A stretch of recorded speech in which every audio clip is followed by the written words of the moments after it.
today.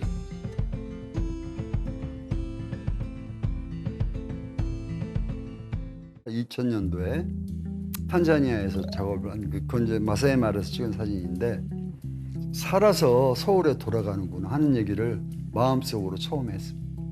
그래서 아마 아직도 그 3m는 제가 알고 있는 기록을 깬 작가는 없습니다. 그리고 바위 위에 있는 표범은요 세계적인 사진입니다.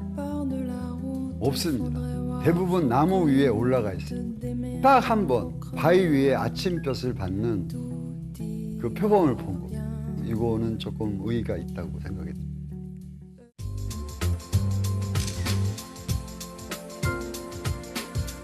네, 안녕하세요. 사진작가 김중만입니다. 오늘은 벌써 7강이 됐네요. 그 아프리카 여정에 관한, 그러니까 야생동물 촬영에 관한 이야기를 좀 해드리겠습니다. 첫 번째로 이 야생동물을 찍게 된 계기는 저희 아버님의 유언이었습니다. 아버님이 돌아가시기 전에, 한 달 전에, 네가 사진가로서 이 대한민국 아이들에게 뭔가를 해줄 수 있는 거를 생각을 해라. 그럼 내가 할 수 있는 게 사진밖에 없잖아요. 근데 실제로 그 얘기를 듣는 순간 저는 아찔했어요. 왜냐면은 제가 제일 찍고 싶지 않은 분야가 야생동물이었습니다. 정말 어려워요. 왜냐면 뭐 거기는 전기도 없고, 뭐 물도 없고, 뭐 TV도 없고, 아무것도 없잖아요. 사실 그냥 야생이잖아요. 물론 롯지도 있고 그렇지만 그냥 트럭에서도 자야 되고 텐트도 쳐야 되고 이게 뭐 무섭기도 하고 야 이걸 어떻게 할까? 이게 도대체 뭐 내가 야생동물 동물을 동물원에서 잠깐 봤지 실제로 보지 못했잖아요. 그리고 자 첫째로 야생동물을 찍는 데는 이제 우리가 이제 그 지역 그 야생 보호 지역으로 들어가는데 다들 이름을 뭐 마사이 마라 게임 파크이라고 불러요. 그래서 이게 왜 게임 파크일까라고 물어봤더니 사실은 동물의 왕국이나 뭐 BBC나 디스커버리 채널이나 한 것처럼 동물이 보이는 게 사실은 없어요. 안 보여요. 그래서 게임 파크이라고 그러는 거예요. 동물을 찾는 보호구역을 게임 파크이라고 합니다. 2년 작업해서 50장 정도? 그러니까 사실은 700일을 하고 50장 한다는 건 정말 쉬운 일이 아닌 거죠. 그랬지만은 또 아버님의 어떤 유지에 따라서 또 그 작업을 하고 와서 책으로 만들고 전시회를 해서 또 우리 어린이들에게도 우리 작가가 할 수 있다 이런 일들을 해서 그런 거를 전해주는 데는 일말의 조금의 보람은 있습니다. 자, 첫 번째 사진이 그냥 아주 평온한 암사 2마리죠. 바위 위에서 있는 사진을 찍게 됐고요. 그 두 번째 사진이 어떻게 보면 기가 막힌 사진입니다. 그러니까 사실 처음에 목표가 있었습니다. 유치원에 가기 전에 아이들이 볼 수 있는 책, 예를 들어서 뭐 사자 가족, 코끼리 가족, 얼룩말 가족 이렇게 해서 이렇게 두껍고 뭐 한 20페이지 되는 그런 정도의 책을 만들려고 준비를 한 거예요. 목표를 정하는데 크게 잡지 않았어요. 왜냐하면 경험도 없었고 내가 잘 알지도 못했고.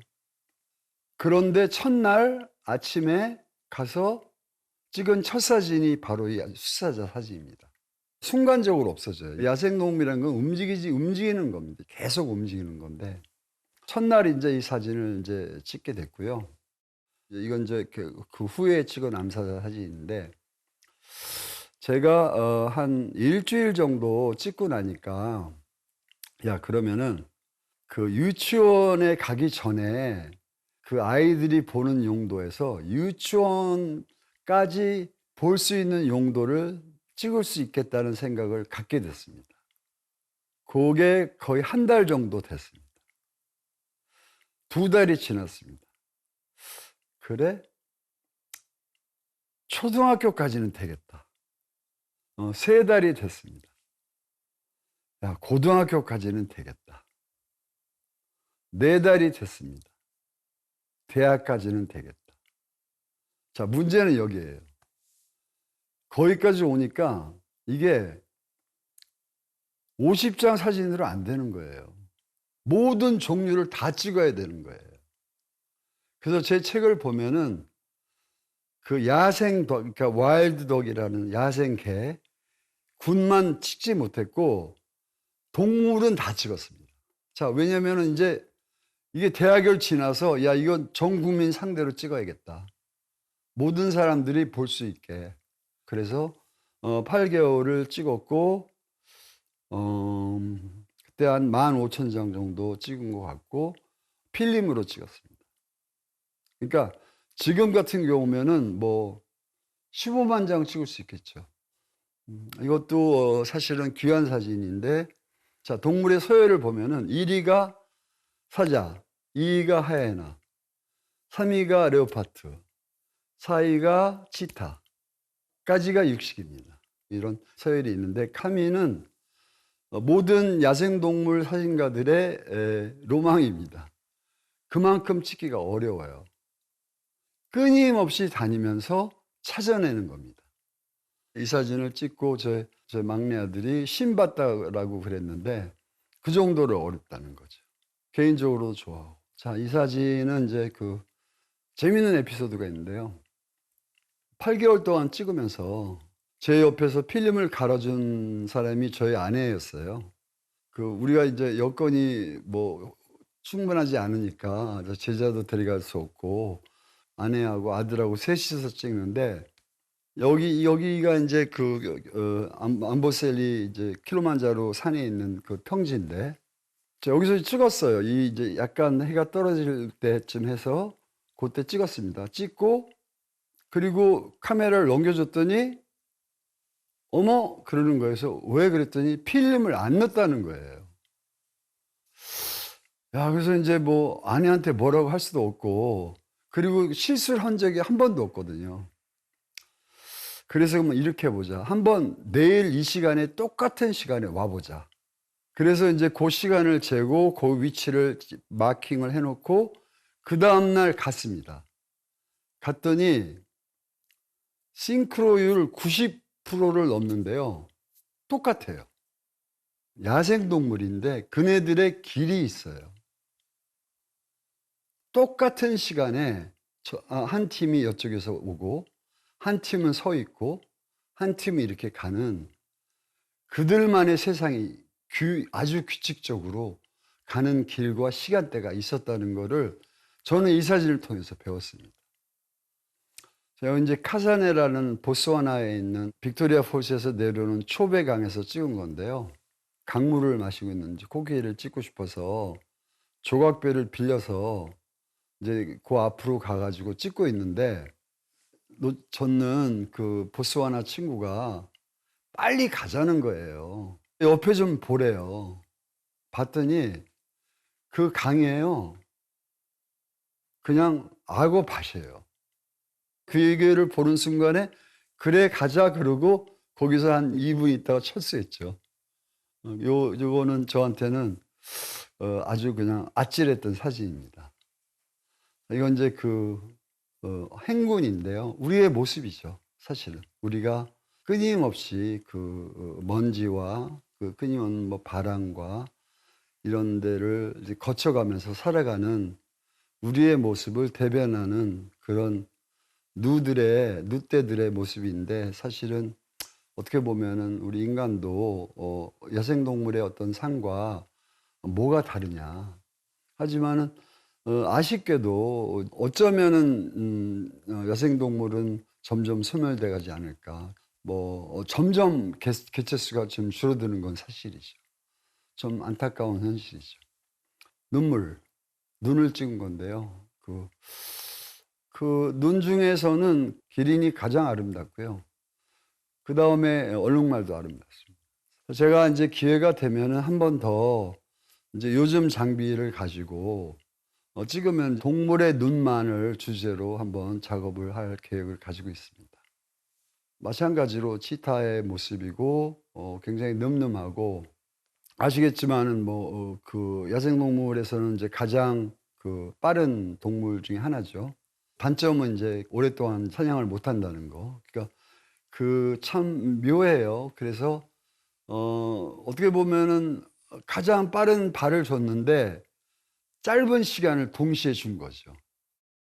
코끼리고요. 이거는 제가 제법 가까이 간 건데요. 사실은 좀 그 무모한 그 거리죠. 그렇지만은 이제 코끼리는 그렇게 공격성은 없는데 새끼가 가지고 있는 동물들은 절대로 근처에 가면 안 돼요. 그거 하나는 확실합니다. 물소 아프리칸 버팔로인데 역시 막강합니다. 초식에서는 뭐 왕이고요. 그 코끼리 다음이고요. 사자들과의 싸움에서 먹히느냐 이기느냐 이 싸움을 합니다. 버팔로가 이기는 것도 봤어요. 그러니까 절대로 만만한 그 동물이 아닌 거죠. 이게 인제 이게 7m 짜리인데요. 이 웅고롱고라는 이제 케냐에 있는 이제 그 게임파크에서 찍은 사진인데 제가 찍은 사진 중에 무모한 사진 중에 2 위입니다. 1 위가 인제 4m 짜리고요. 2 위가 인제 이 사진인데 하여튼 나는 몰라요. 저는 이제 바이킹도 못 하는데요. 이 놀이터에 가면은 그리고 뭐 이런 뭐 번지 점프 하라고 그러면은 뭐 끔찍한데 저는 무섭지가 않았었어요. 그냥 보면은 그냥 차에서 내려요. 그리고 찍어요. 찍고 들어와요. 걸어갈 때 그 한 3 발자국은요 정말 다리에 힘이 하나도 없어요. 내가 이거를 왜 하는지도 모르겠고 왜 가는지도 모르겠는데 그냥 빨려 들어가요.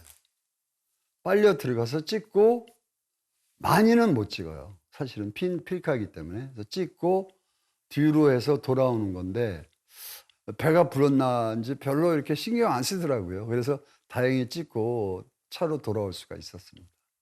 예, 두 번째 작업 인제 아프리카 여정 1900 년도에 작업했을 때 갑자기 가고 싶었었어요. 그래서 간 거리가 4 미터입니다. 아직도 그 4 미터는 제가 알고 있는 기록을 깬 작가는 없습니다. 대부분 다른 작가들은요. 옆에서 건 프로텍터들이 있어요. 총을 가지고 같이 갑니다. 나는 그냥 맨몸으로 가는 건데 한 번은 들어가고 싶었었어요. 그래서 들어가서 찍었고 그리고 바로 나왔죠. 뭐 오래는 못 잊었었어요. 제 기억으로는 1 장, 2 장인가 밖에 못 찍었어요. 근데 그거를 본 우리 가족들이 저한테 얼굴을 돌리더라고요. 그래서 내가 하루가 지나서 그랬어요. "이제는 다시는 안 내려갈게." 약속을 했습니다.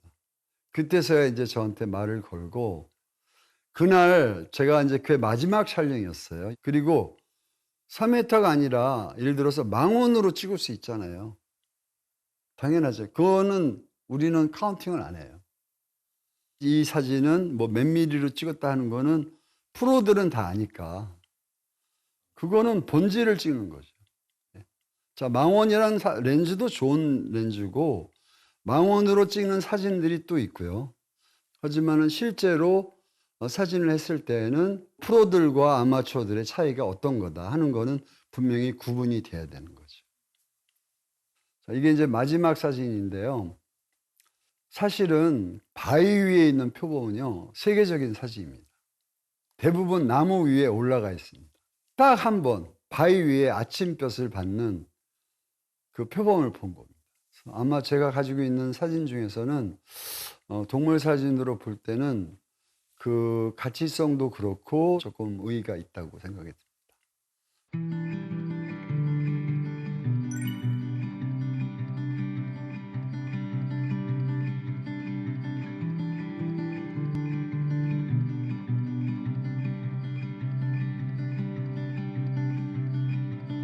Don't know what to say, I'm doing fine, I'm just okay. Still stay in my bed all by myself on rainy days. 결국은 이제 해냈죠. 하고 8개월 작업하고 서울에 들어와서 책을 내고 그다음에 탄자니아 정부에서 초대를 받아서 그래서 또 가서 3개월 작업을 했고 해서 책 2권을 만들었습니다. 기본적으로는 사실은 이제 부족을 먼저 이야기를 해야 되고 아프리카 동물을 얘기해야 되는데 우리는 이제 우리의 관심이 또 우리 아이들도 그렇고 사실은 동물들을 많이 좋아해요. 그래서 우선은 이제 선호도에 따라서 야생동물을 먼저 이야기를 했고 이번에는 이제 아프리카를 각 나라 그러니까 뭐 서쪽에 동쪽에 남쪽에 대표하는 부족의 모습들을 또 그들과 같이 보낸 시간을 여러분들과 함께 공유를 하겠습니다. 고맙습니다.